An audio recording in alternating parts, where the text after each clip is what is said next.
Ragazzi, 1, 2...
Four brilliant criminals at the climax of their most magnificent effort.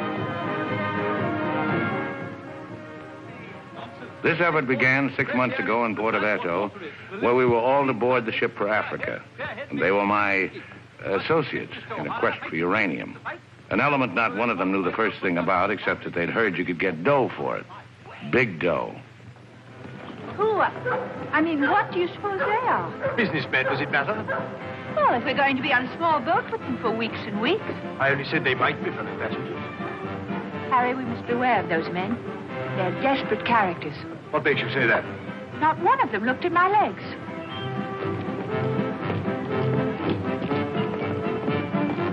Good morning, Mrs. Janrother. Good morning, Billy Boy. Care to join us in a stroll? Turn up the livers, sweat out the toxins, help nature to help you? Wouldn't dream of it.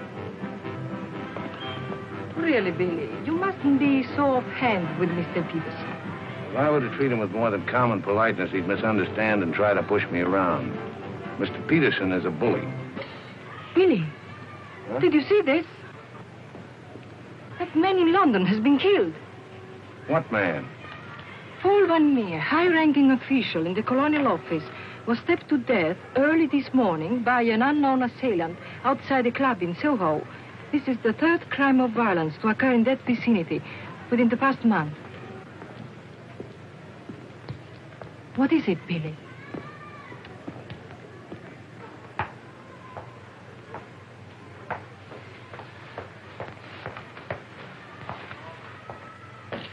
In heaven's name, Billy, say something.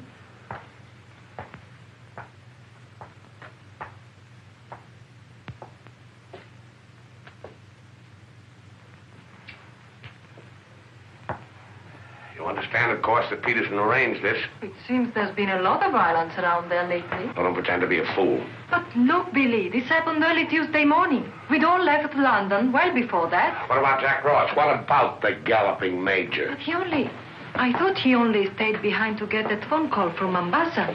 If it came through, he'll be here this morning. Well? Don't get so excited. Don't jump to unpleasant conclusions. Jump? They might as well have drawn a map. Why was Peterson worried about Van Meer? What made him think he was dangerous? He was afraid Van Meer wouldn't stay bought. Afraid he'd get the wind up after we'd gone.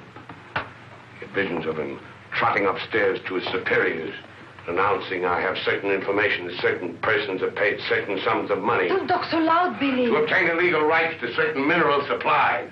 That Indian, that Raja or whatever he was, that you worked for in the old days, he killed a lot of people, didn't he? Ah, but he had a better style. Besides, he was out for a kingdom, half the size of France. What's the difference between that and millions of dollars? We must think of the future, Billy. This is our big chance. It may be our last. Except for Mr. Peterson, we couldn't even pay last night's hotel bill. Where are you going? Have a cafe, drink a lot of Pernod, and listen to the band. You won't make a fuss, will you? It doesn't do to make a fuss. You have to think of the main objective. Naturally, it doesn't do to be fussy.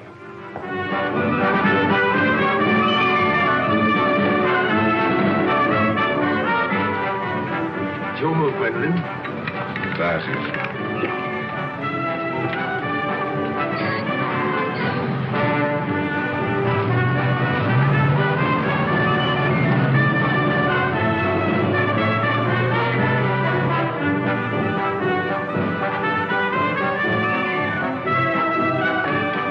Luggage is in there. Bring it up.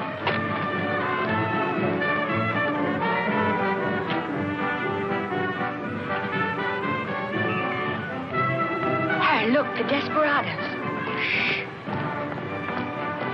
Not quite now, Convict Billy. Hard liquor before noon. I'm celebrating. Celebrating what? The safe arrival of the Major. He came galloping in a minute ago looking tired but satisfied. I take it his mission was accomplished? Yes, well, it's getting on for lunchtime, gentlemen. I'll see you later, Billy. Your move, Gwendolyn. Gwendolyn, it's your move. Oh. Check. Last. Are you sailing on the Niagara? Africa bound. So are we. Oh, my name is Chelm. This is my wife. How do you do? My name's Dan Robert. How do you do? Are your friends sailing too? The whole kit and caboodle. You're a very mysterious group, I must say. Really, Gwendolyn? How so mysterious?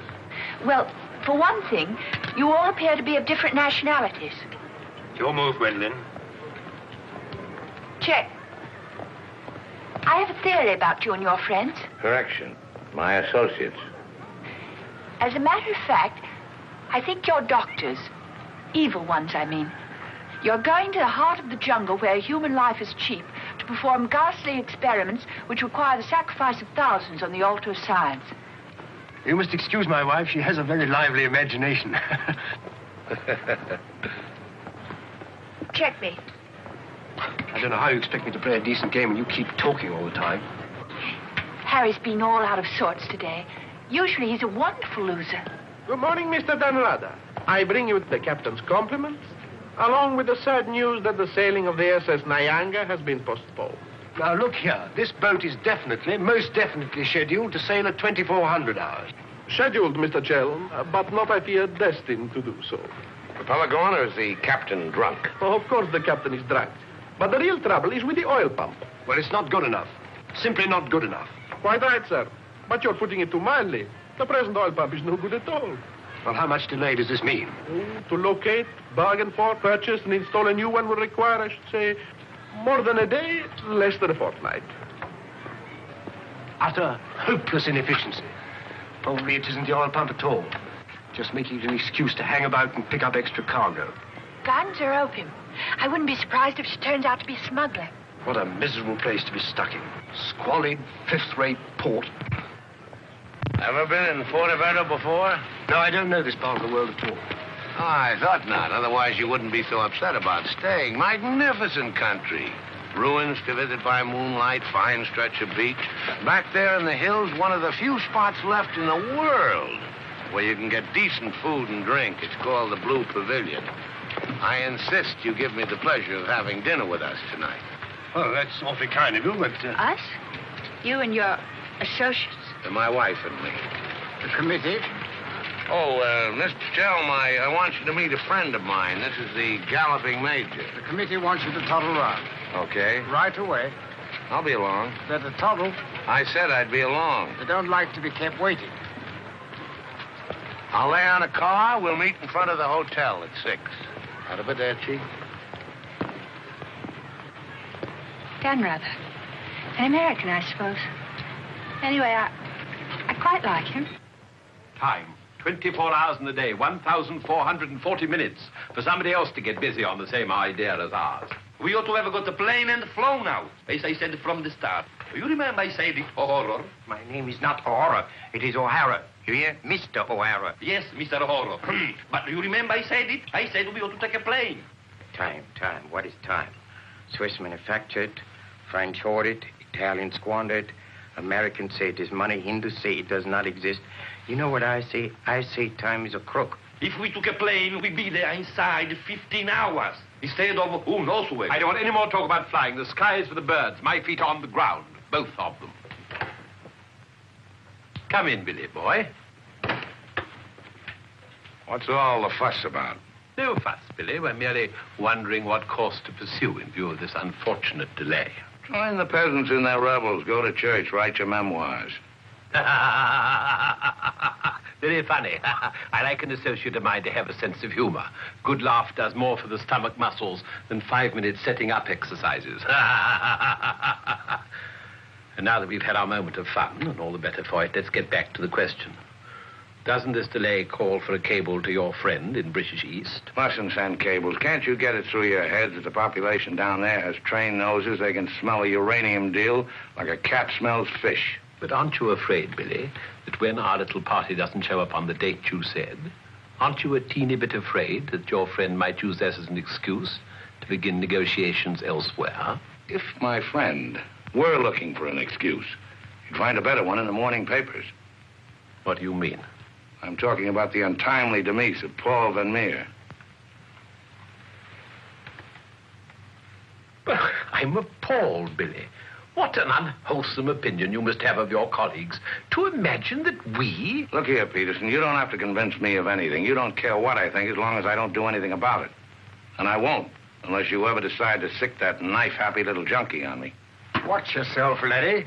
Now, Jack, behave yourself. Sit down.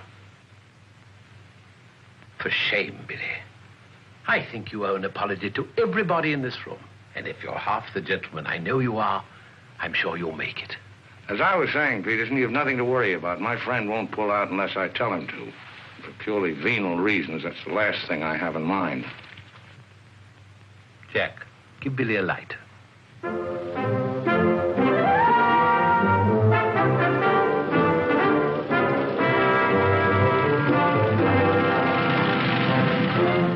What a wonderful car. It looks as if it had won the Grand Prix d'Elegance many years ago. Oh, it did. It was built for Oraposo. You know, the bullfighter. He had it made this way so he could stand up and take bows. He only got one ride in it, bequeathed it to me on his deathbed. Well, here's to Oraposo. I hope you like champagne. You mean it's yours? Well, I gave it to my former chauffeur, the fat bandit in the front seat. Harry, look at that wonderful villa. Well, that was Bertie Crampton's. Oh, you mean Lord Crampton in Gloucestershire? His family acres marched hand in hand with ours. Gloucestershire, the cathedral towns, trout fishing, garden parties. What a beautiful life. You know England well? Emotionally, I am English. I serve tea every afternoon with crumpets, and I've always kept up my subscription to Country Life and to Tetler. Trouble with England, it's all pomp and no circumstance. You're very wise to get out of it. Escape while you can. Well, I'd hardly describe myself as escaping. Simply so happened that a relative of mine, first cousin actually, who died recently, happened to be the owner of a coffee plantation. Africa's the place now. You talk about the diamond boys, the gold boys. They just skimmed a little off the top. Potential mineral wealth of Africa's hardly been scratched. Now, there is a villa. Big. Well, that's the Villa Capriccio, famed in song and story, a 3-star attraction in Baedeker. Well, whose is it? Well, the bank's on it now. It used to be mine. Yours? Yes, I brought old Charles over from Fouquet's. You know, the old Fouquet's, to run it for me. Then when I decided to pull up stakes, I bought him this restaurant we're going to. Least I could do to show my appreciation. Well, here we are. Charles! Charles! Wait here a minute while I rout old Charles out. He doesn't even know we're in this neck of the woods. Charles! Charles! He must think we're extraordinarily naive. Knew all those people. Owned that vast villa. Bought this place because he liked the fellow's cooking. What utter balderdash. Oh, perhaps he did. I beg leave to doubt it. Did you notice his wife? She seemed to be rather a sensitive little woman. Really embarrassed by all that rot. I am sorry, signore. As you see, we are closed. We do not open for another 2 months. Charles, what the devil's going on here? This place is falling to rack and ruin. Place is closed. We shall have to dine in the hotel after all. Monsieur Dan. Monsieur Dan. Madame, why did you not let me know you were coming? You did not say you were with Monsieur Dan. Nothing is close to Monsieur Dan. It's good to see you again, Charles. It's been too long, Monsieur Dan. Not since the night you left the villa. Remember your farewell party. I've tried ever since to forget it. Remember how in the morning we escorted you to the train with violins playing and everybody cried like when a king you love very much leaves his country. Aren't you dressed yet? Do I appear to be dressed? Do dress, do hurry. It's the most wonderful day. And Billy wants us to drive out and see his villa. His former villa. Obviously, I can't go. I've got a chill on my liver. What a miserable place to be ill. And you forgot to pack my hot water bottle. You packed it. Gwendolyn, I distinctly remember. Hello. Oh, hello. No, I'm afraid we can't. Harry has this wretched chill. Give me the telephone. Chelm here. Yes. Quite. Absolutely.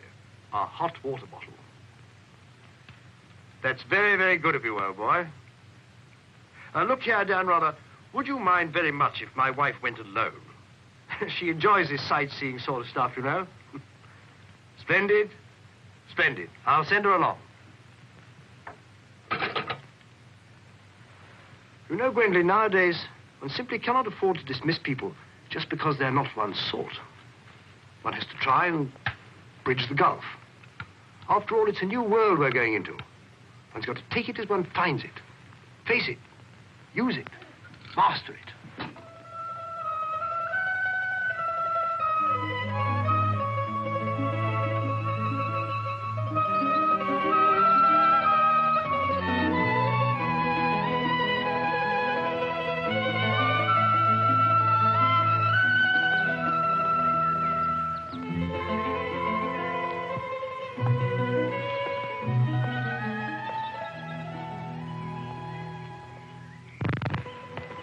You know, I've seen Americans on the street and in the cinema, of course, but I've never talked to one before. Are you a typical American? I think it's important that I should know. Why important? There are two good reasons for falling in love. One is that the object of your affections is unlike anyone else. A rare spirit, such as Lord Byron. The other is that he's like everybody else, only superior. Harry, for instance, is the very best of a type. Well, if you must know, I'm a typical rare spirit. How long did you live here? Oh, the longest I've ever lived anywhere is 2 years. Well, when you were a child. Didn't you ever have a mother and a father? In a house, in a street, in a town? No, I was an orphan until I was 20, and then a rich and beautiful lady adopted me. You know, I've changed my mind about your being an evil doctor. You're off to keep a rendezvous someplace in Africa sacred to the tribesmen. You're going to found a new empire and make yourself master of the riches of the world. But you need a beautiful blonde queen to impress the natives as the incarnation of the Queen of Sheba. That's why you're making a pass at me. Am I? Of course. I don't generally go sightseeing with strange men. You don't believe that, do you? Well, I believe anything you say. Do you?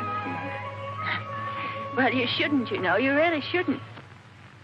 Mr. Chelm? Yes? It's I, Mrs. Bernardo, Maria. Oh, come in. Tea for two and two for tea? Now, that's most awfully kind. You shouldn't have troubled, really. Billy told me you had a chill. Bit of one on the liver. 2 tarsal. Milk, of course. Of course. I feel I should like somehow to do him a good turn of some kind. You do? Well, naturally. Oh, I see. Naturally. I think it would be nice if you were able to do something for him. Help him along. Give him the benefit of your advice. Delighted, of course. For instance. Oh, something with business. He was very pleased with that tip you gave him on the way home last night about the gold shares. I've forgotten what I told him. What was it? I don't remember either. I was listening to your voice. I wasn't listening to what you said. You see, if you were helping him, it would be so much easier for us to be together a lot out there in Africa. Was he any headed for business? Why, he's simply brilliant. I wouldn't have thought it. But of course he is. You don't suppose I'd marry a ninny, do you? If you imagine that Harry's simply going to Africa to plant coffee, you're very much mistaken. In point of fact, coffee is the least of Harry's interests. In point of fact, the land he's acquiring is extremely rich in certain minerals. Minerals which are indispensable to the production of atomic energy. Harry's land simply teems with uranium. Wouldn't surprise me to see him become the uranium king.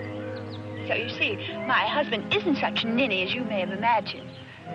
It might very well be worth your while to go in with him. The potential mineral wealth of Africa has hardly been scratched. Well, I was telling you last night. Well, of course. It's a well-known fact.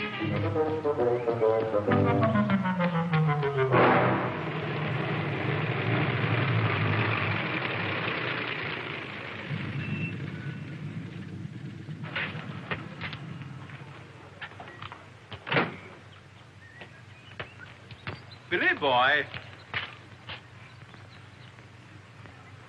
Had a happy day? Very. I'm so glad. What an attractive woman Mrs. Chelm is. Is that what you called me over to tell me? Who are the Chelms? They're English going out to British East. They have a coffee plantation. Any money in coffee? No, but there's a type of Englishman goes off to coffee plantations without caring whether there's any money in it or not. Relatives leave them coffee plantations and they go out to them. But why this sudden interest in the Chelm? I'd just like to know who's making friends with my friends. Well, now you know.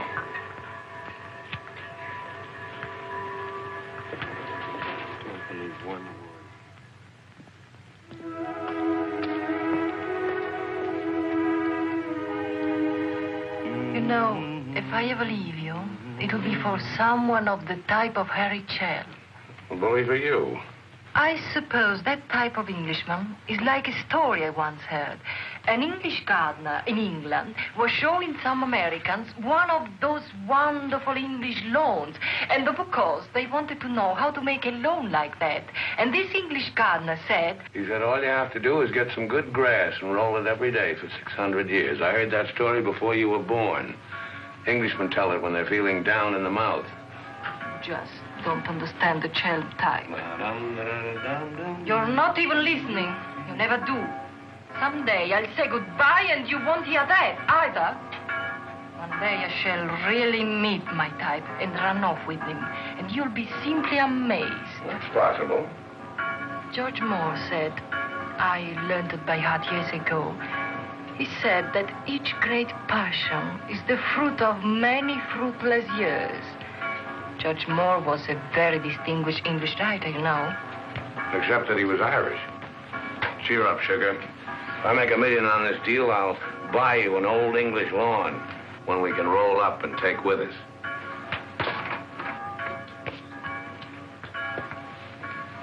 Billy, good morning.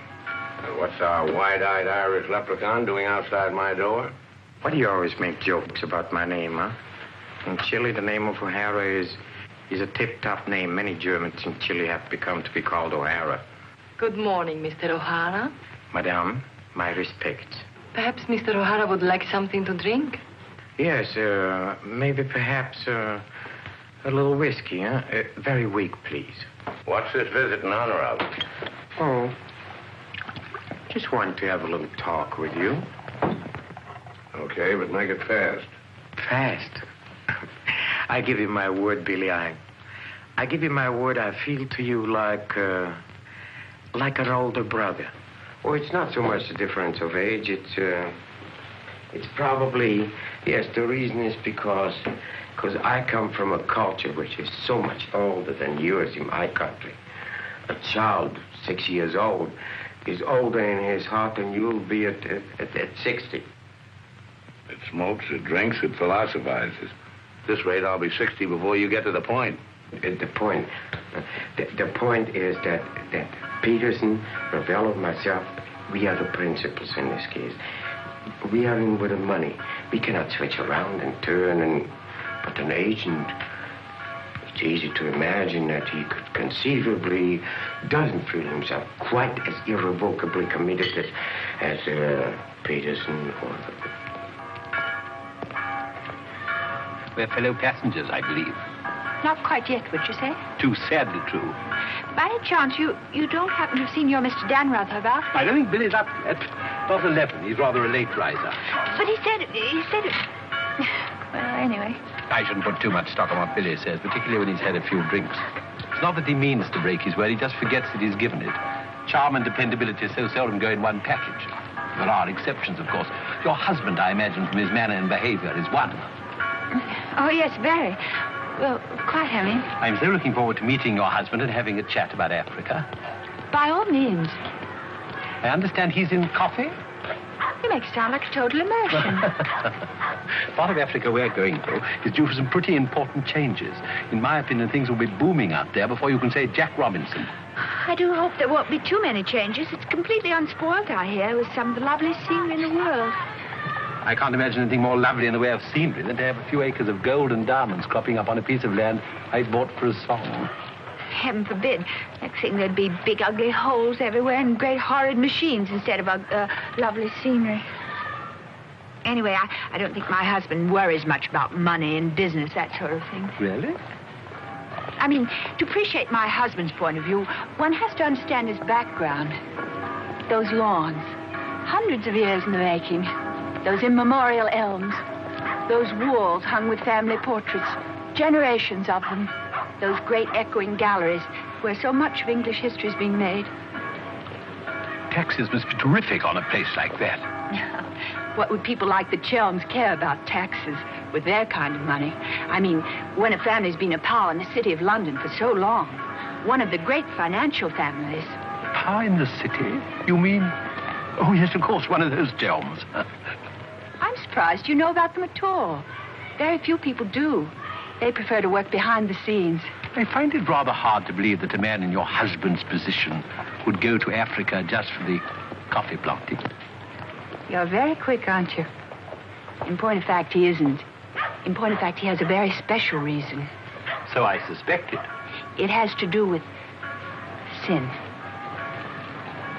Sin? Since the war, my husband has been almost exclusively concerned with spiritual values. He feels that if he can get away there, in the heart of Africa, he will come face to face with essentials. He wants to work out the problem of sin. Sin? Why, yes, of course. Isn't that what we're all most concerned with? Sin? Gwendolyn, what are you doing here? I thought we were supposed to meet on the beach. Harry, I want you to meet Mr... My name is Peterson. Been having the most delightful talk to your wife. She tells me you're interested in spiritual values. I myself am vastly Harry, concerned. we'd really better be going. You'll excuse us, Mr. Peterson? What have you been telling that man? Why, nothing, Harry. He got onto the subject of religion, and I just happened to mention that we usually go to church on Sunday. Billy, I think it is high time you take stock of yourself. Can you truthfully say about yourself, I, Billy Danreuter, have acted fairly and squarely to my associates, huh? But of course he can, Mr. O'Hara. Everybody knows Billy's the soul of honor. Shut up, sugar. Perhaps he's the soul of honor, and perhaps appearances are deceiving. You mind telling me what it is I'm supposed to have done? Nothing. It's your conduct. Your conduct doesn't... Your conduct does not inspire confidence, and confidence, Billy, is the most important necessity in an undertaking of our kind. One may be completely innocent, but if one's actions invite suspicion, one might as well be guilty. To be trustworthy is not more important than to seem to be trustworthy. Billy, have you done something you shouldn't have? Tell me, Billy. Tell me the truth. My conduct. Who do they think I am, their hired man? But you are, you know. You are the hired man. How good and kind of you to remind me. How good, how true, how kind.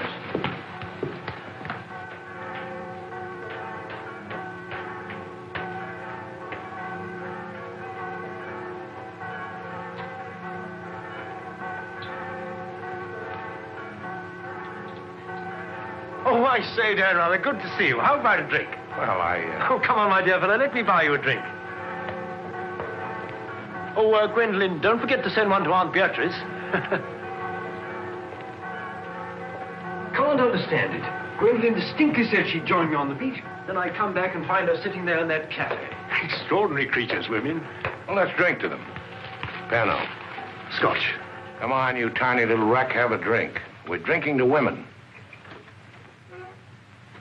Take the drink, but won't join you in the toast. Glass of Irish. Women. Hitler had the right idea. Keep them in their place. Kleine Kinderkirchen, babies in the kitchen. Say what you want to about Hitler, he had his points. Come. Look This here. generation's had its chance.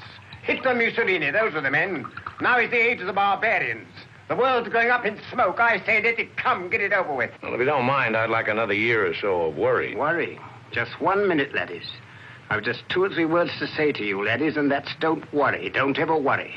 I'm in a position to know secret information. The Rosicrucians, the Great White Brotherhood, the high secret orders. But you've no faith. You must have faith. Faith and power, secret power. Men who guard the trust from the deepest insides of the whatchamacallit. Mystic rulers, all one club, chained together by one purpose, one idea. Mankind's champions. Follow me, Billy? Oh, why, of course. This generation's had its chance. Hitler, Mussolini. I can't stand here and permit you... Are you interrupting me? Relax, Jack. Have another drink. I simply want to state that things don't happen to be what certain people imagine. An officer may find himself strapped for money, and he may undertake certain things which in other circumstances, no, absolutely no. Absolutely. Absolutely no. In the old days, I should have simply told people of your ilk to buy their own drinks. Poor old Jack. I'll teach you. I'll teach you to insult an ex-officer of the Indian Army. Well, are you yellow? The bar.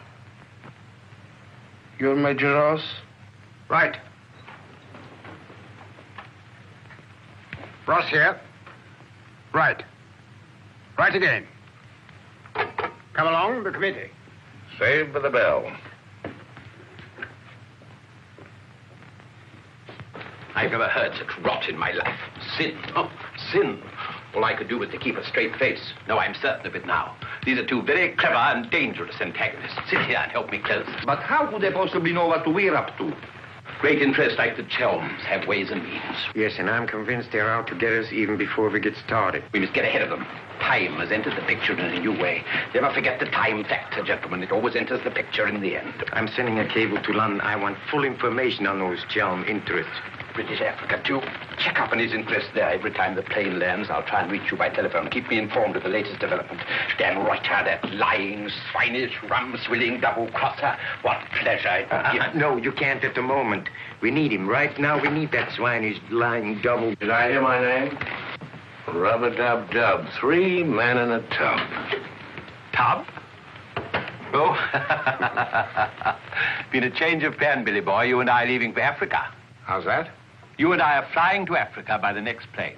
Oh, what's happened, Peters? Must be something important to get you on a plane. Perfectly simple, Billy boy. The trouble with the oil pump and the general uncertainty about when the Nyanga will sail forces me to sacrifice my personal comfort. I prefer to fly rather than run the risk of arriving too late.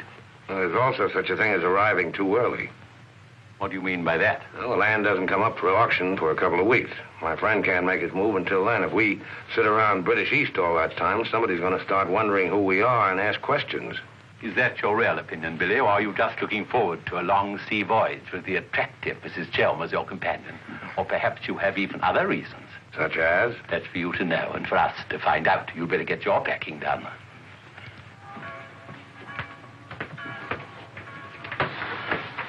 Billy? Where are you going? Off to Africa, flying. Just like that? Weren't you even going to kiss me goodbye?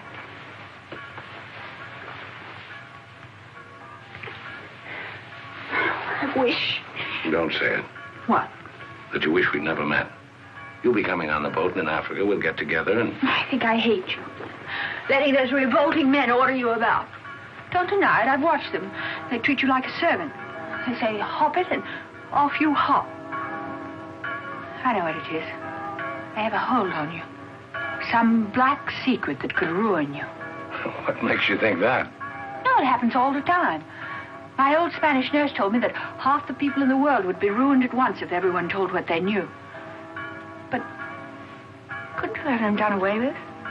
I mean, you must know plenty of people who could bump them off. It probably cost a good deal, but it'd be worth it, certainly. Well, it's not impossible, except that afterwards I wouldn't have any money. This way I stand to make a lot. Millions? Maybe. Then perhaps your connection with those men isn't quite so undignified as I thought. Those millions, would they be pounds or dollars? Well, either way suits me. No, that's very careless of you. The state of the pound is so uncertain. You must think in terms of hard currency.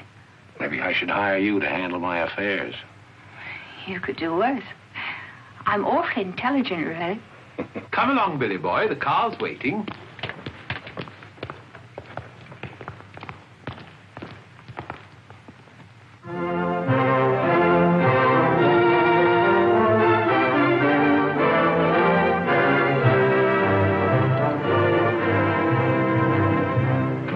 Get faster than this, we'll miss the plane. Press on! Press on!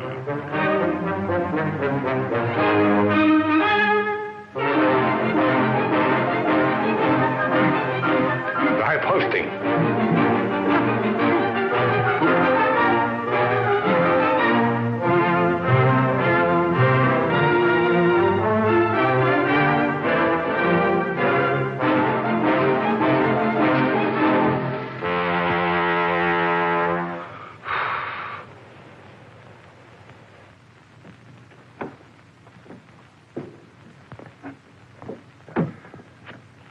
Bisogna spingere.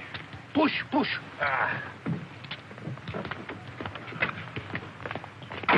Come on. 1, 2,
beautiful car. You did that on purpose. What? You planned it that way. I know what you're up to. I know everything. I know about the uranium on the Chelm's land, the Chelm interest in the City of London. The what? You heard me, the Chelm interest. I take it your information comes from a reliable source. It does, from Mrs. Chelm herself, in fact. Ah, magnificent. Simply magnificent. You must pay me back for the loss of my beautiful car. If you weren't a benighted jackass, if you could see as far as you could spit, you'd know there's no such thing as a Chelm interest. You'll have to do better than that, Mr. Dan Ruther. Very much better than that. Don't believe me. Check with London. If you find out he's anything more than a down-at-heel Gloucestershire squire, you can have my services for nothing. You mean Mrs. Chelm is an unqualified liar? Well, let's say she uses her imagination rather than her memory. You will make restitution with no Mr. Dan, either the money or a new car. Why, you fat bandit, I gave you the car in the first place. How I came by it is beside the point. The fact you gave it to me doesn't make it any the less mine. Shut up. That's right. Threaten me. It is not enough that you destroy my beautiful car. Now you... my beautiful car!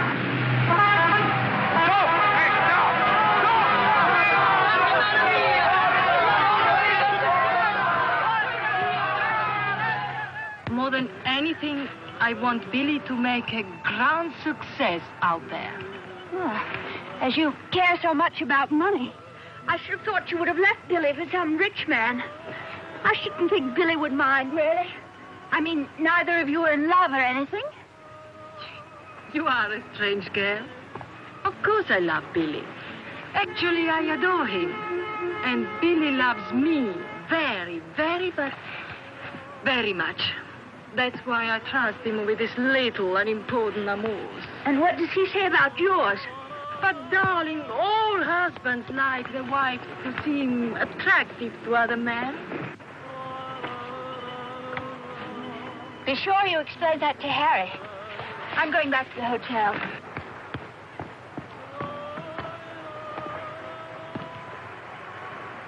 This is Dan Rubber, Maria. I'm afraid, I have some shocking news for you. The boat is not going at all? There's been a terrible accident. Your husband's car drove over a cliff. The people on the bus saw it fall into the sea. It seems almost certain that... What is it? What are you trying to say? He's saying that Billy is dead. It's become necessary to redistribute the stock in our company. Stock? What good is the stock now? We can't deal with Darada's friends. Not without Darada. All the effort, the money, everything went over the cliff with that car. Ravello, you forget the English are very sentimental people. I tell you, there is nothing that Billy's friend will not do for his widow, and in black, she's a very touching figure. Poor Maria, you really have had a wretched time of it. You are very understanding. If only there was something I could do. Just now, if you could bring me an aspirin. I have a headache. Don't move. Just you wait there. I'll be back in a moment. Mussolini, Hitler, and now Peterson. A great man, a great loss. I'm going upstairs and reading my Bible. Why all the gloom? Maria has a headache. What's the matter with you? Go away. My dear girl, I'm as sorry about Dan Rather as you are. But after all, it isn't as if he was one of our oldest friends. I was in love with him. He was a very pleasant acquaintance. What did you say? I was in love with him. Really, darling, have you no control over your romantic fantasies? I loved it. Can't you hear me? I love you. Oh, rot. You're just dramatizing again. By George, you were right, after all. I did pet it. Oh, what shall I do? I feel so I were drowning. He's dead. He's dead, and I'm left in a fool like you. I tell you what to do. Have a bit of shut-eye. You wake up in an hour feeling your real self again, and there'll be no more silly stories about falling for a middle-aged roustabout. So? Oh, please go away. I'll just take these to Maria.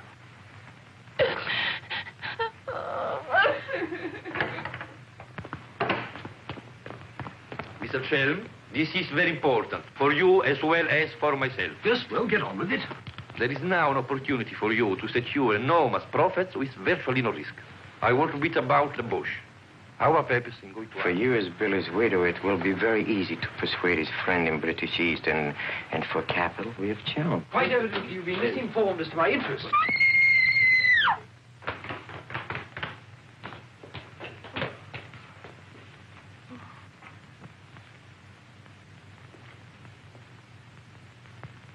What's the matter with all of you?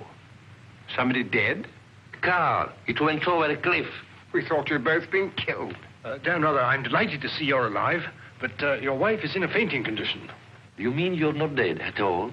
Obviously, I'm not dead. I knew you weren't dead. I knew it. I counted 13 backwards 13 times.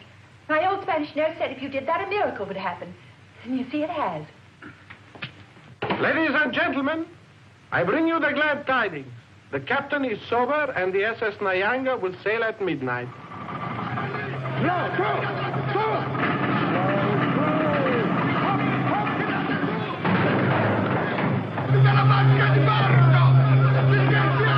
I can't see it anywhere. What can have happened to it? My dispatch box, where is it?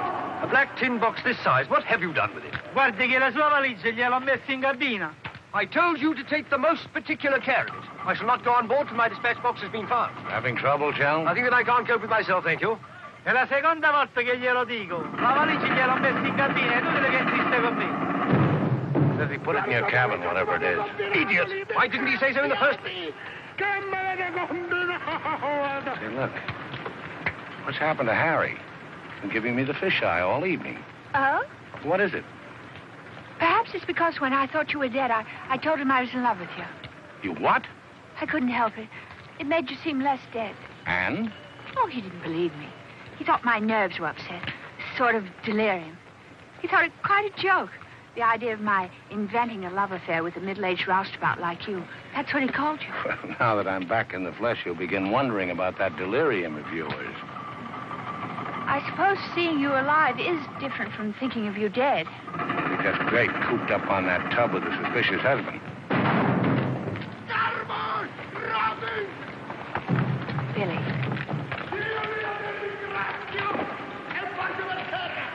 That's our girl. What do you mean? I'm asking you to run away with me. Now. What about the millions in hard currency? What's happened to you? I thought you were my shrewd little manager. I've changed my point of view. I thought we'd get to Africa and you'd make your fortune and everything be wonderful, but now I think it's all too risky. Too many things can happen. I want us to cut and run for it right now. You really mean that? With all my heart. Oh, no, that's impossible. Why? Well, for one thing, Mrs. Danrother might not go for the idea. She's not quite as sophisticated as you are. Please, Billy, listen to me. I've thought it all out. We'll take the bus and catch an express for somewhere. The shot's not on the table. You're not in love the way I am. If I loved you 1,000 times more than you say you love me, it still wouldn't make any difference. I've got to have money. Doctor's orders are that I must have a lot of money. Otherwise, I become dull, listless, and have trouble with my complexion. But you're not like that now, and you haven't any money. It's my expectations that hold me together. You really mean that, don't you, darling? Sure, I mean it. And your main reason for wanting lots of money is so that you'll be ever so attractive and I'll love you more and more. That's right, baby. I'll help you, Billy. I can, too. I'm something of a witch. My old Spanish nurse said I could have been professional. Don't look now, but they're raising the gangway.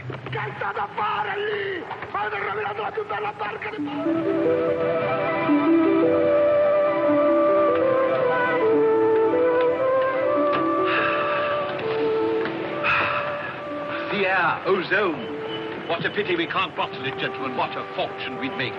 Neptune's mixture. Now breathe deeply. Remember, every breath is a guinea in the bank of health.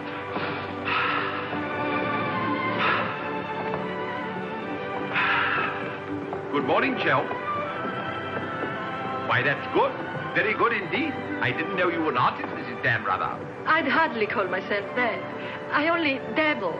The nose is not enough long. The ears are too small. Only has one eye. Now, come along, gentlemen. We must not dawdle. Blow the man down, bully, blow the man down. Blow, blow, blow the man down. Blow the man down, baby, blow the man down. Good morning, Mrs. Chelm. Let's hope she breaks her neck. Blow the man down, bully, blow the man down. Blow the man down, bully, blow the man down. Blow, blow, blow the man down. Blow the man down, bully, blow the man down. Give me some time to blow the man down. Mr. Peterson? Mr. Peterson? Radiogram.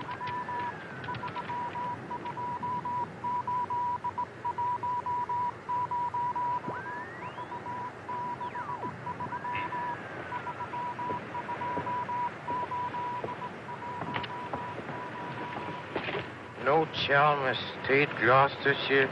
Stop. No Lender Gentry, Chalmers. What do you make of that?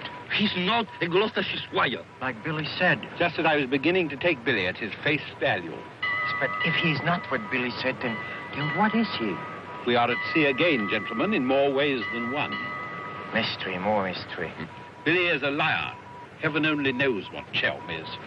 CID, maybe. You borrowed my thought. What to do? What to do? The time has come for direct action. You remember last night when we came on board? The fuss he was making about his dispatch box?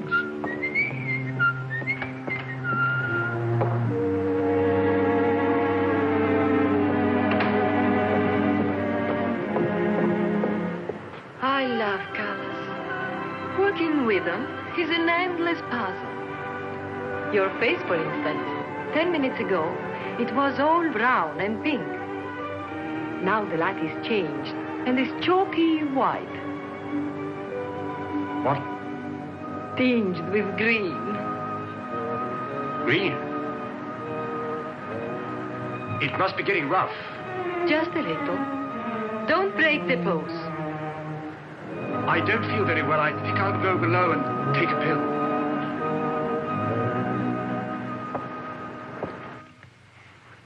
It's incredible. Harry Chelm is just Harry Chelm. nothing. Nobody. A ruddy refugee from Earl's Court. With a hot bottle. Look. And a letter of introduction to the secretary of the governor. The secretary, mind you. Disgusting. Purser! My box. Feet up and down, isn't it, sir? It's gone. Oh, yes, indeed. Major Ross took it. I saw him sneak it out of your cabin. I like to keep my eye on what goes on aboard the ship. Where did he take it? I believe Mr. Peterson's cabin. In fact, I'm sure.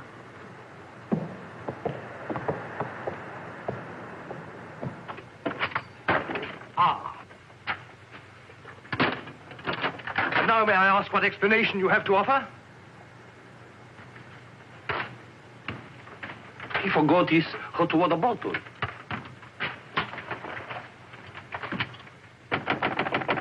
Billy. Come in.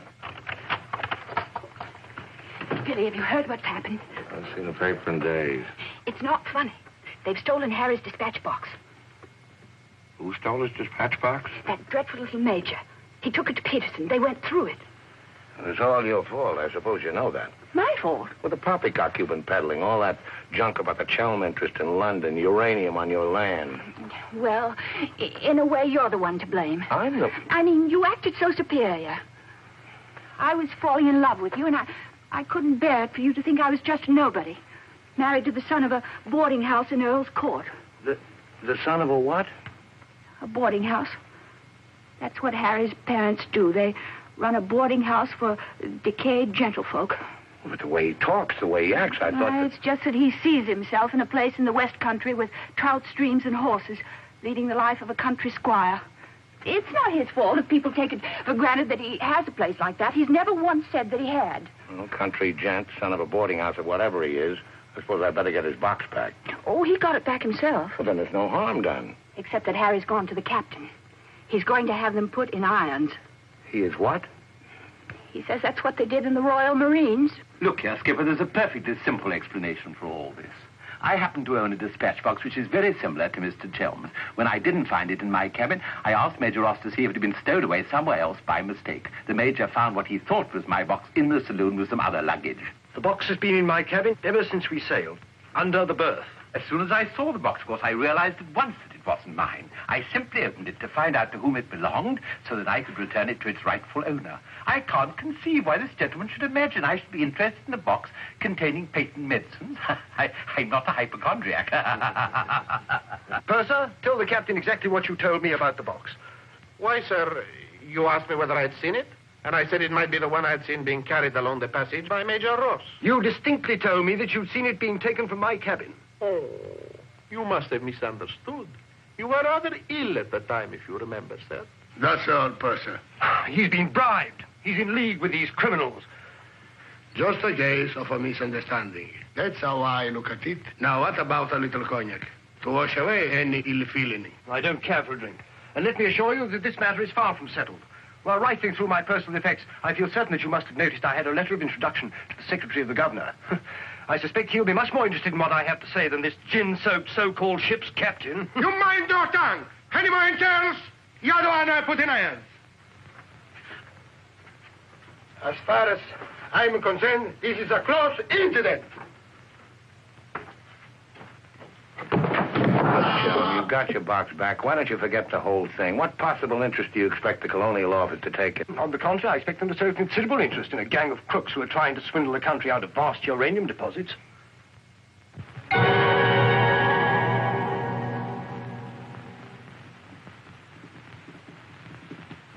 Just one moment, sir. What leads you to believe? This gentleman obviously hasn't seen fit to inform you that during your supposed demise, he attempted to lure me into your nefarious venture. Unfortunately for you, he acquainted me with all the pertinent facts. Facts which I intend to communicate to the proper authority at the very earliest opportunity. I thought you were dead. That's what they told me. Everyone told me you were dead. And if you were dead, we head to a fresh capital. Didn't we? You, Ravello, my own partner, sneak up behind my back and try to cheat me. The milk's spilt. It's no good crying over it. Get after him, Billy. Calm him down. Talk to him. See if you can't get him to change his attitude. I'll try, but I don't think it'll do any good. I don't know why we have to worry about Chelm's attitude. Talk's no good. Conversation never convinced anybody. I say put an end to words. Shut up, Jack. Time factor has entered the picture again. This time, fortunately, it's working on our side. 2 weeks before we reach port.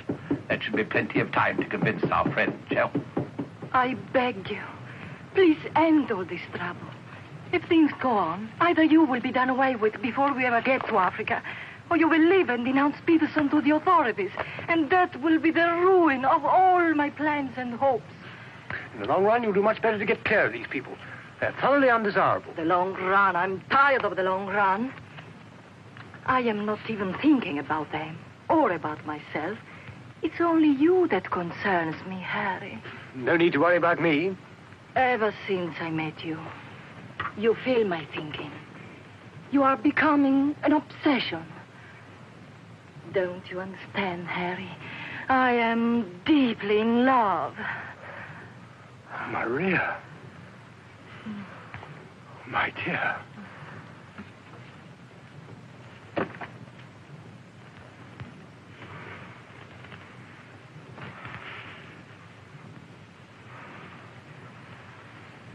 Only you could make a woman feel like this.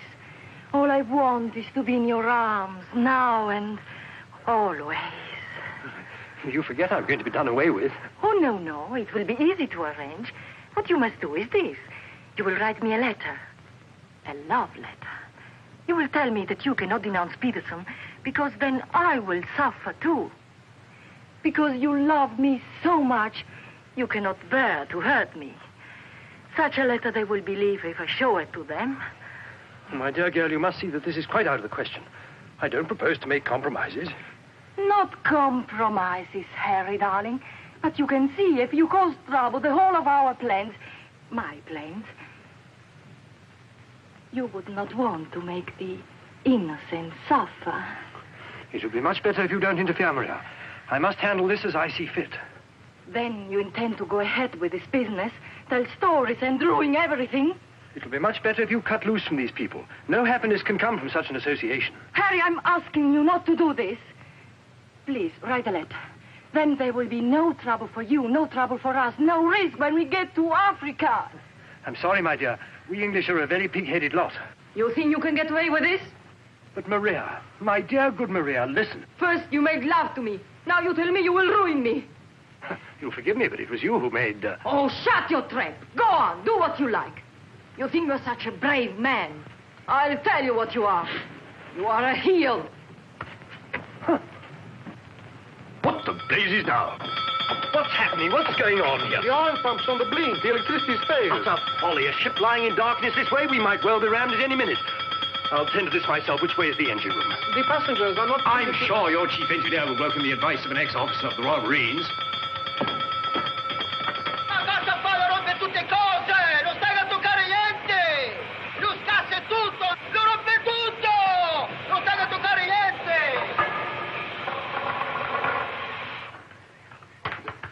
Look here, you fool. Are we simply abandoned to our fate? I insist on something being done. For instance? Well, give out the lifebelts.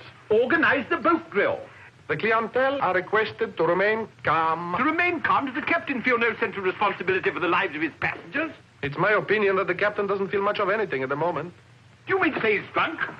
The fellow ought to be made to walk the plank. I'm afraid just now he cannot walk at all. But this is outrageous. Oh, sit down, old man. What have you got to worry about? We're only adrift in an open sea with a drunken captain and engine that's liable to explode at any moment. Perfectly ordinary situation. Happens every day. But just in case any of you are still at all anxious, let it be known that Mr. Chelm has taken charge in the engine room. Who's taken charge? Harry, and he'll foozle it for sure. Shall I get out the hymn books? Your husband claims to have learned all about the engine and such things when he was an officer in the Royal Marines. If he ever was. In point of fact, not only was he an officer, but he once won a medal for jumping into a sea of fire to rescue someone. It's only a bit of wreckage, not a man, but that wasn't Harry's fault. Just a slight error in judgment. Oh, the lights, they come on. You must have fixed it. Impossible. The engines are turning. We are underway. I still say it's impossible. Ladies and gentlemen, may I have your attention for a moment? I'm happy to inform you that the oil pump is now in perfect working condition. Putting it right was no great accomplishment for anyone with the slightest mechanical bent. Anyhow, we may now proceed without further delay and in absolute safety. Oh, Harry, you did. You boozled it. But when you wrecked my ship, where is your terror? Forward, please. Captain wants to see you. There you are. You devil! You wrecked me, beautiful ship! Nothing of the sort. Some scallywag down there sabotaged my work out of pure malice. You explode my engine! Keep your head down. Let's all behave like little gentlemen. Stay out of this, Dan, mother. I can handle the brute. What happens now? Do we get the life of bail? Do we abandon the ship? There's no immediate danger. The passengers were pleased to return to the saloon. We're heading for the nearest port, and there seems to be some chance of our making it. Let's go. Come along. Now, who was last down? Last. Billy, boy, be a good fellow and make a port for the bridge. The Major has no head for cards. A few rubbers will soothe all our nerves. Oh, thank you. I'll soothe mine with a double scotch. In fact, I think I'll make it a triple. No ice, no water.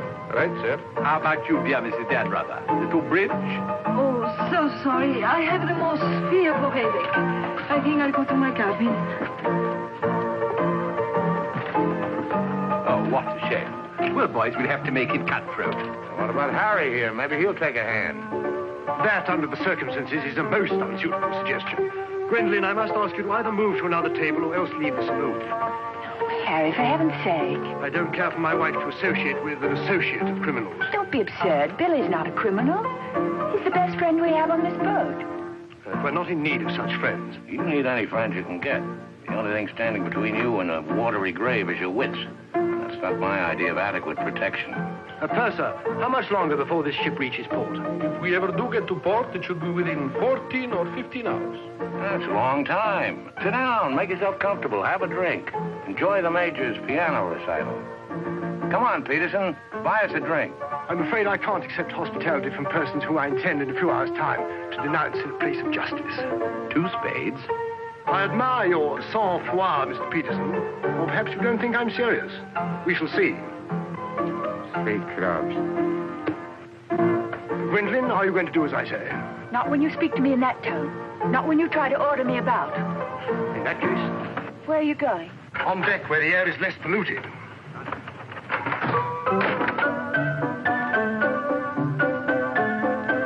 Sir, 4 tonics. I think you'd better go after Harry. Why should I? If he's going to be so childish and unreasonable. Take my advice, go to him, stay with him. I suppose you think we should keep up appearances. The loyal wife at her husband's side. No, Billy. I'm experiencing something that is rare and beautiful. And I shall not deny it, either by word or by deed. I love you. Let the whole world know it.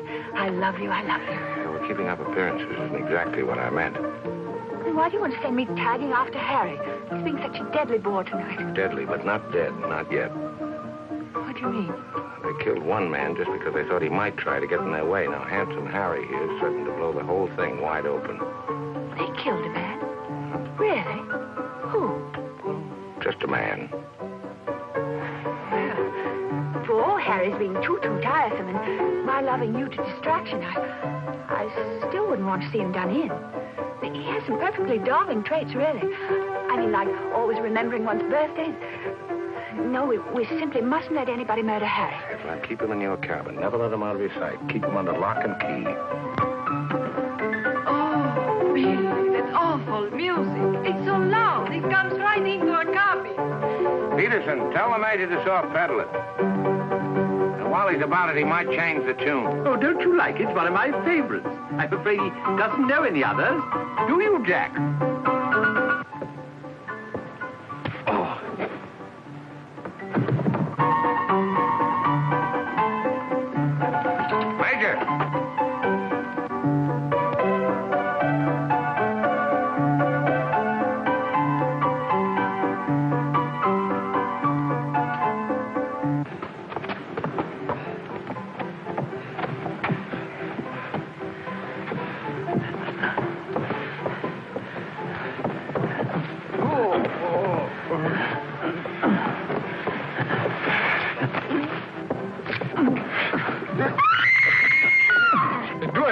screaming?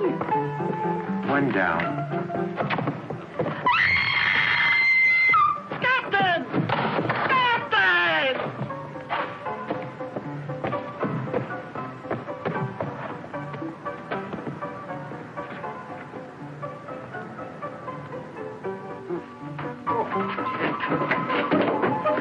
What happened? Oh, Billy, all that screaming. I thought someone had been killed. Someone nearly was. Indeed, they were. Look at the Major. Better get a new act fitted in the curtain going down on this one. Every time I turn my back, someone makes trouble. The passengers break the engine, they beat each other to feet, they throw each other overboard. That man attacked me. Are you? You again! If I struck him, it was in self-defense. He came sneaking up behind me and tried to run me through with his sword. Is that true? Well... It's no use, Billy. My trying to protect Harry any further. I may as well tell the whole truth. Captain, it grieves me to confess this, but in point of fact, my husband has an illness of the mind. The medical word for it is paranoia. On occasion, he displays homicidal tendencies. The psychiatrists say it's because he believes people are plotting against him, and so he strikes back and tries to kill them. Gwendolyn, for heaven's sake, woman, what's the meaning of this treachery? Believe it or not, Harry, I'm doing it for your own good. He knows. He saved my life. He'll tell the truth. I wouldn't contradict the lady. You wrecked my ship! You tried to kill the passengers! But I never stayed person on the ship. That's why you're against me. Let me go. I'll kill the lot of you. I warn you, Captain. When I kill you... Poor Harry. It's awfully sad. We've tried everything to cure him. Take your hooligans off. How dare you lay hands on me? You hooligans! I'll have you put in irons. You'll be the ones in irons. Good, good. We'll have no trouble from you. Scum! Mongrels! I'll bring you to book! Every one of you! Every man jack of you! After all, it was the only solution. Harry's safely locked in his cabin, where those beastly men can't do him any harm. On the other hand, he can't say or do anything now to interfere with your making that fortune in Africa. I mean, the authorities would hardly listen to the ravings of a lunatic, would they? Well, they won't even let him off the boat. Well, in that case, he'll just have to stay shut up for a few weeks. It's a bit hard on the old boy, don't you think? Yes, but after you've amassed all those African millions, we'll make it up to him. We'll buy him a country place in Gloucestershire with some rough shooting and a trout stream like he's always wanted. Maria will marry him, perhaps. She seems to have a very real feeling for English country life. And everybody lives happily ever after. Especially us, Billy. Prepare to abandon ship. What's going on? I believe, sir, that we're sinking. What? Station, everybody. Lower your lights. We're sinking. Harry! Harry, open the door! You must! The ship's sinking! Get back!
Across him out there. He's a strong swimmer, isn't he?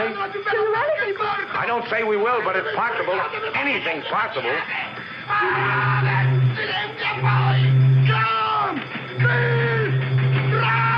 Dio mio, ti ringrazio e pace per terra! Speriamo che incontri un branco di messicani!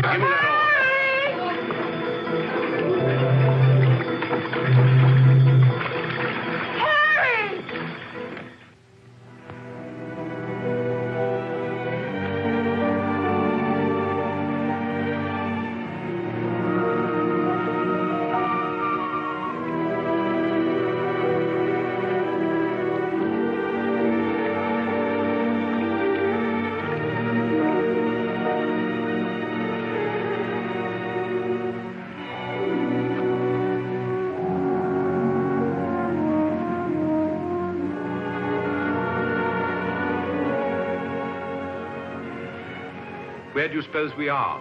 Africa. What part of Africa? Yes, that's important. What part? Not a bad place to land. No customs, no forms to fill out. Tell us at once where we are. It's important I know. You mean to say there are parts of the Dark Continent where you won't be received like the prodigal son? Olio. What's that? Olio.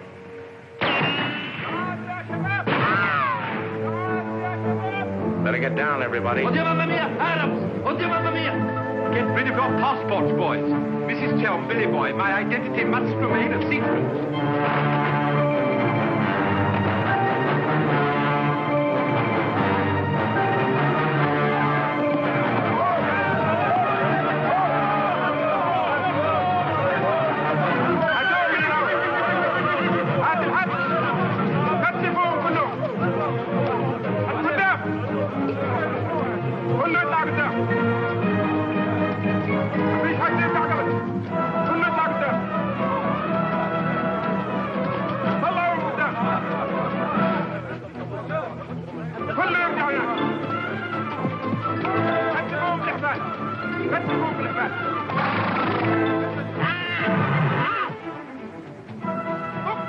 Olio, what's that? It was a company that sold arms to the Arab legions. Wait a minute, that rings a bell. Some of the equipment we sold them was defective. Been too long under the water in the Gulf of Leyte. The Arabs claim they lost the war because of rusty guns and dud ammunition. For heaven's sake, be quiet. If you go on like that, I'll see you drawn and quartered.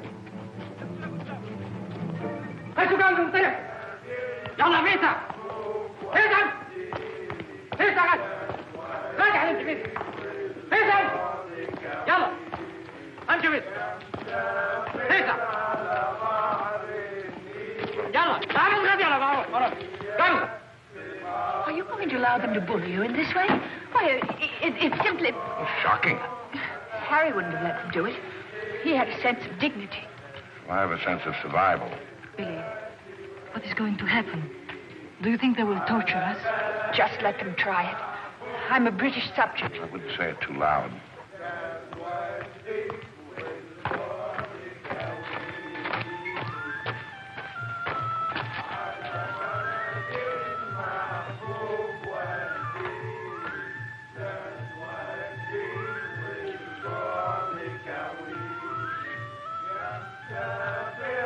We shipwreck. Big boat, go down. Bottom ocean. We take little boat. Row all day, row all night. Savvy? There's only one way to deal with these swine. Walk up to them and kick them in the belly. Show them who's boss right away. We sight land. Your land. Praise Allah. Come ashore. Suddenly, boom, boom, boom. No good way to treat shipwrecked people. You will please to hand over your passports.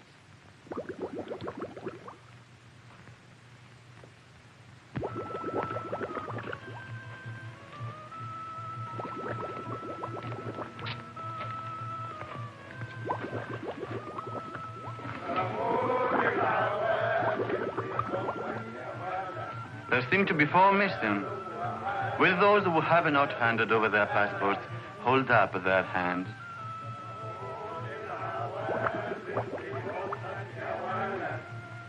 All left on board ship, Your Excellency. A terrifying experience. An incompetent crew, a burning ship, put overboard in a small boat at dead of night. What was the name of the vessel? The SS Nyanga. She's a Portuguese ship. I will investigate whether such a ship has been reported lost at sea. Well, does it stand to reason, Your Excellency, we should come to this shore in a small boat if we'd not been shipwrecked? Our country is in a state of unrest. Oh, I am sorry. Agents of certain foreign governments sometimes try to enter it by stealth, hoping to fan the flames of revolution. Therefore, we check carefully on the activities of strangers. But surely, Your Excellency, in our case, one look is sufficient to convince you of our innocence.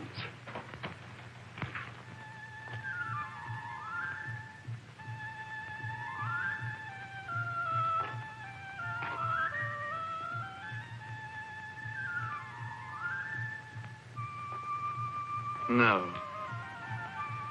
One look is not enough.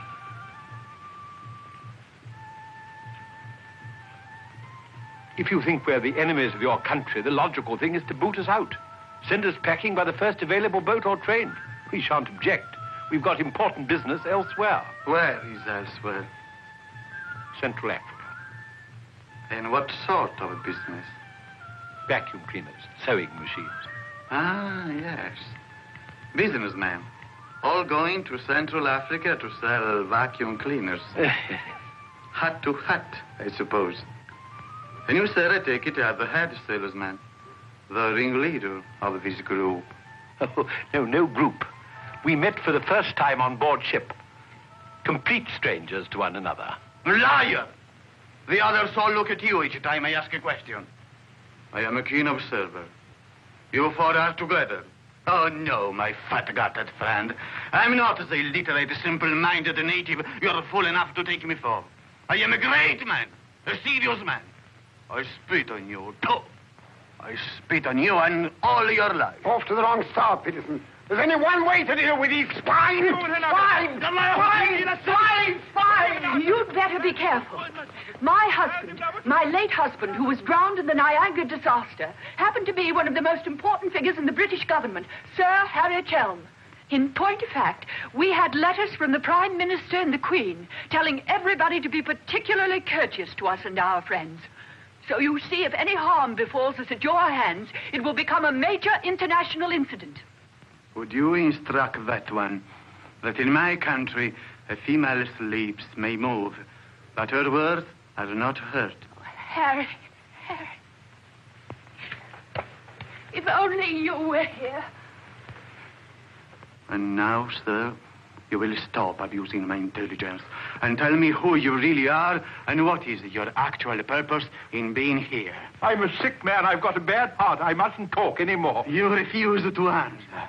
Well, that is interesting. It makes of it a contest in a game at which we excel. We of this country have had 4,000 years' experience in asking questions and getting answers. Who are you? Why are you here? Don't hit me again. My heart. I have an attack.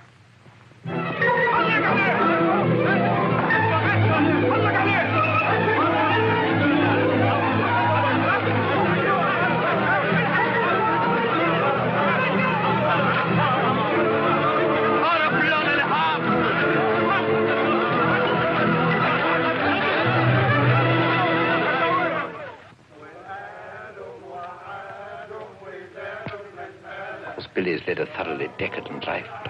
Must say, I thought he had more backbone than that. Backbone. Either you have it or you haven't. You see the beating I took at the hands of that great ugly brute without even flinching. Billy was crazed with fear before they even laid a finger on him. Tell me more about Rita Hayworth. You really know her very well. Do I know Rita? Do I know her? I'll give you a letter of introduction. She'll fall an immediate victim to your charms. You really think so? Oh, but certainly a man like you, suave, intelligent, darkly handsome. You have everything, Ahmed, except money. And if you'll listen to me, a boat will be placed at our disposal, a very slow boat, so that Fat Gut's check will have plenty of time to clear. And you will trust me for your share?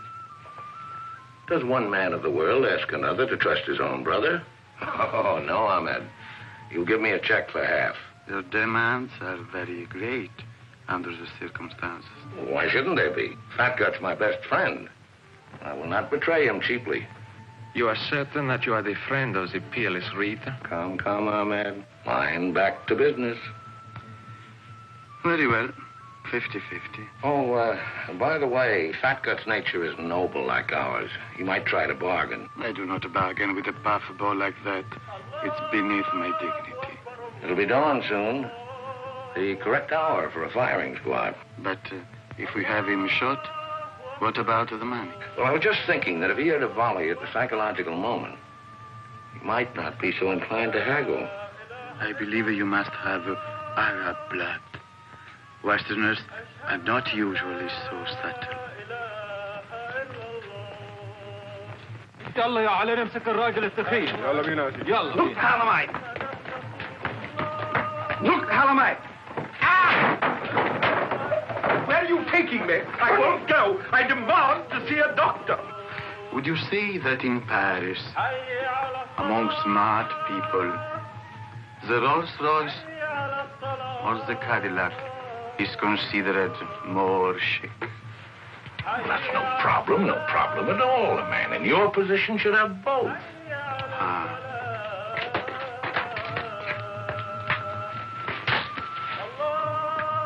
Mr. Dannerother, I believe, would like a word with you. Billy. Sit down, Peterson.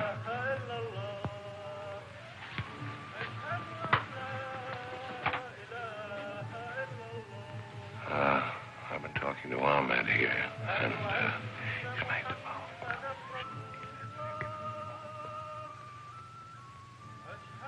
It's blackmail. I can't pay.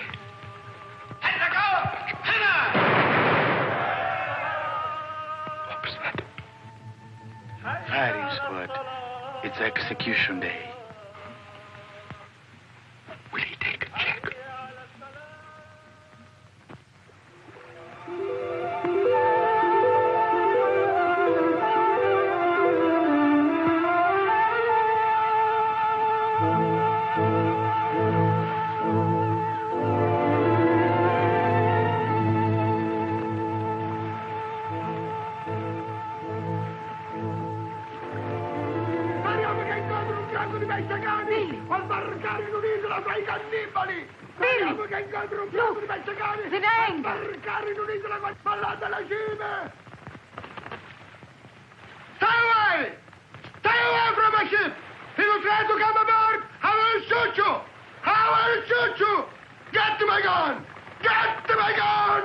Give it to him. Maybe he'll shoot himself. My gun! My gun!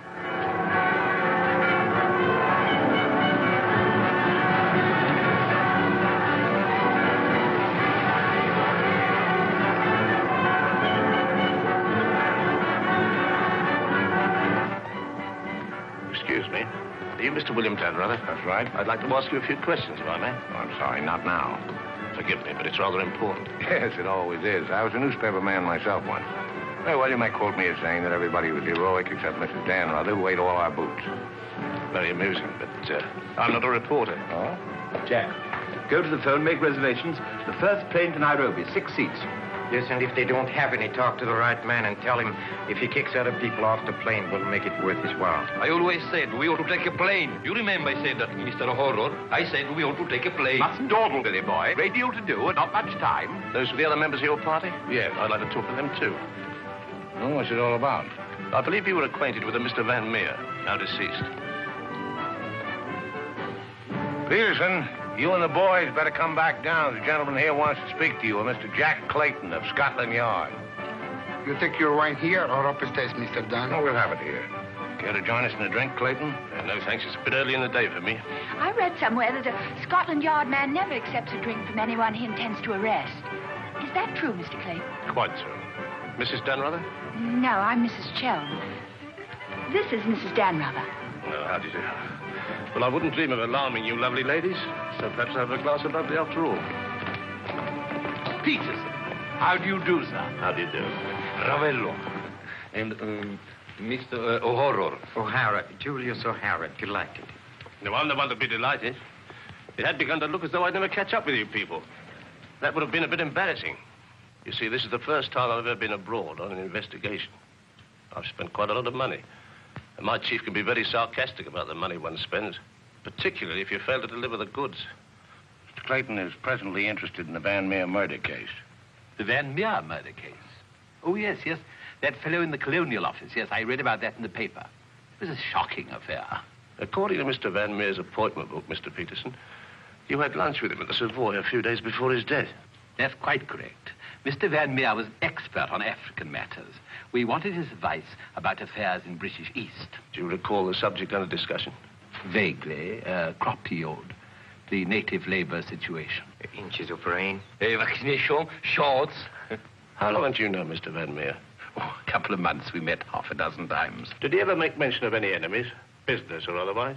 Did he say anything about romantic attachments? I mean, did he name any women? No. I should have been very surprised if he had done.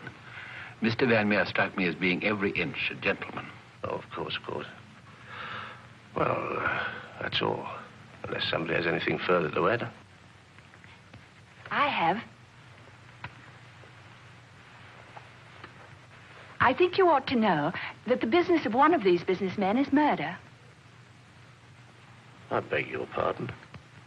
Major Ross, I mean. I can't guarantee Major Ross murdered this Van Meer person. I assure you, however, he attempted to murder my husband with a long, thin dagger, which he always carried about in what looked like an innocent swagger stick. Go on, Mrs. Chum. You see, Major Ross is employed by Mr. Peterson there to do his dirty work. One might say he's a professional killer. My husband found out certain things about Mr. Peterson. Things, in point of fact, that are a matter of empire, involving, as they do, a plot to exploit our kingdom's uranium resources. And that's why Mr. Peterson decided to have him done away with. Don't run away, Mr. Peterson. That's always tantamount to a confession of guilt. Tantamount is what I call it. More champagne, Clayton? No, thank you.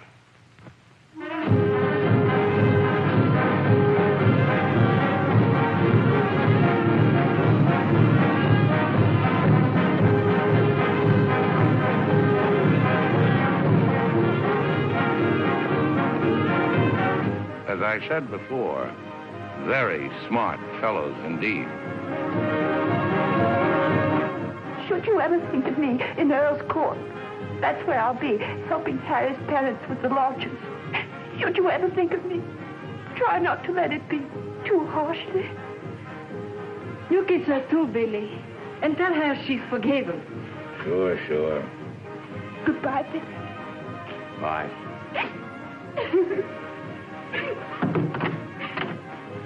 For Mrs. Chell, just came on the ship's wireless.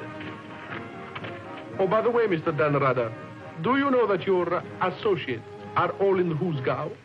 Oh, not that I'm a bit surprised. I put them down as thoroughly bad characters, right off the bat. But then there are so many bad characters nowadays. Take mine, for instance. Harry! He's alive!